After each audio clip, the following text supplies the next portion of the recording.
Buongiorno, oggi prepareremo un tortino di patate, cipolla e latteria di Coderno. Per prima cosa vediamo i formaggi tagliato a cubetti e qui abbiamo aggiunto anche del formaggio montaggio sempre a cubetti, uno fresco e l'altro stagionato. Poi cosa ci metteremo? Ci metteremo delle patate, ci metteremo della cipolla tagliata sottile e per ammorbidire la preparazione durante la nostra mescolanza ci aggiungeremo della besciamella, quindi per rendere tutto cremoso. Alla fine metteremo dentro uno stampino, uno sformatino leggermente imburrato e faremo gratinare in forno. La preparazione prevede anche nel fondo un po' di salsa cremosa di besciamella e un profumo di timo. Andremo a iniziare a tagliare la cipolla sottile.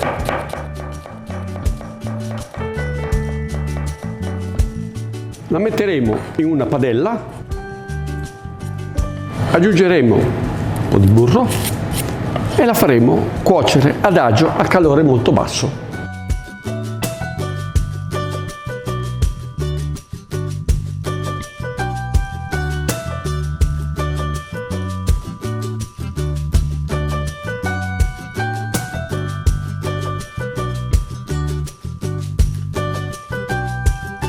Nel frattempo andremo a tagliare le patate. Durante la cottura della cipolla mettiamo un po' d'acqua in modo che durante la cottura non abbia a seccarsi troppo e a bruciare la parte grassa. Quando è stata raggiunta tutta l'umidità andiamo ad aggiungere le patate.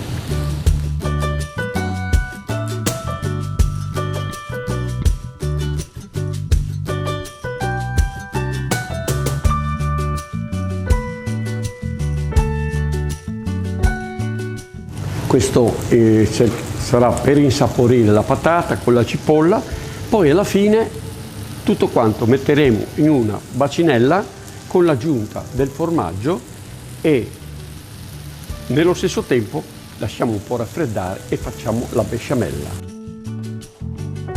Copriamo, eccoci qua, e questo lasciamo cuocere per un quarto d'ora. Bene, adesso facciamo la besciamella. Metteremo a bollire del latte, 500 g di latte,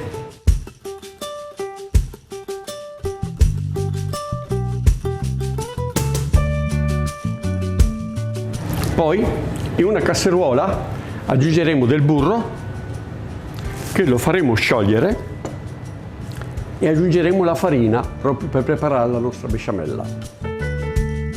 Okay. Il latte non dovrà raggiungere il grado di ebollizione, a parte facciamo sciogliere il burro,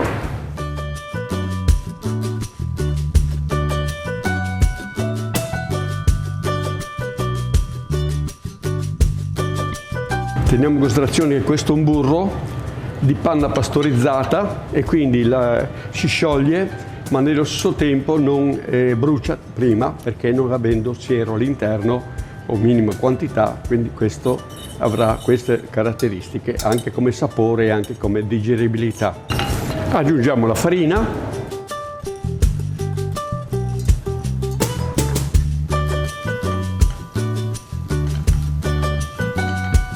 e il latte che è quasi a ebollizione,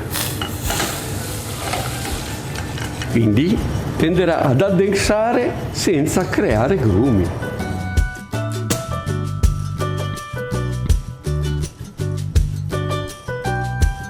La nostra salsa besciamella dopo un paio di minuti di cottura è pronta. Eccola qui, fatto. Affinché non abbia a fare la crosta e indurire in superficie, ci si può mettere qualche gocciolina di burro fuso sopra, in modo che questa non abbia poi a indurire. Quando le patate saranno pronte, cotte, noi andremo a mettere in una bacinella, aggiungeremo caldo ancora il formaggio, in modo da creare una crema. Aggiungeremo anche un uovo per far sì che questa preparazione poi nel forno abbia a raggrumare ma non indurire troppo. Adesso metteremo la bacinella.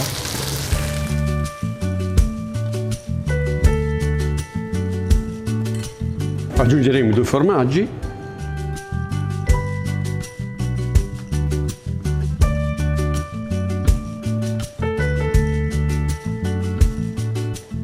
Teniamo mescolati in modo che abbiano già a umidirsi un po'. Aggiungeremo un uovo. Questo adesso facciamo raffreddare un po' in frigorifero. Stiamo imburrando gli stampini per farcire con la preparazione del formaggio. Pane grattugiato. Facciamo ruotare molto bene in modo che vada ad aderire sulle pareti del nostro stampino.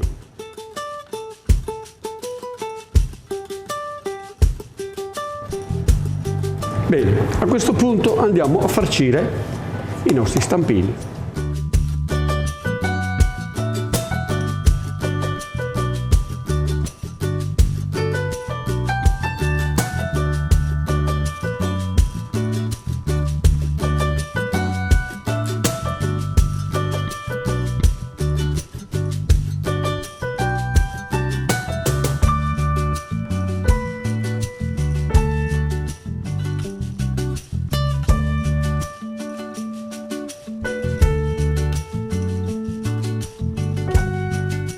Ok, abbiamo pronto il forno?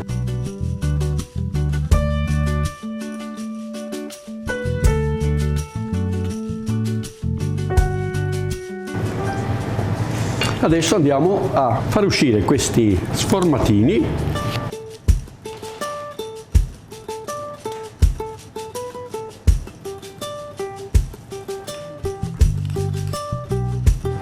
Un po' di crema .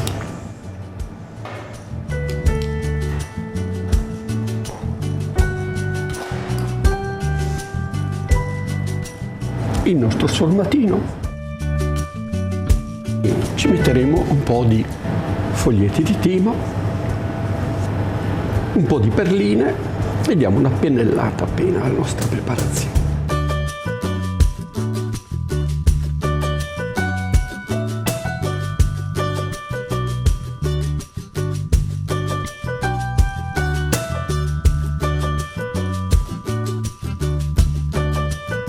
Il tortino, che è già in una consistenza morbida, viene ora passato all'omogenizzatore per ottenere una crema adatta a tutti.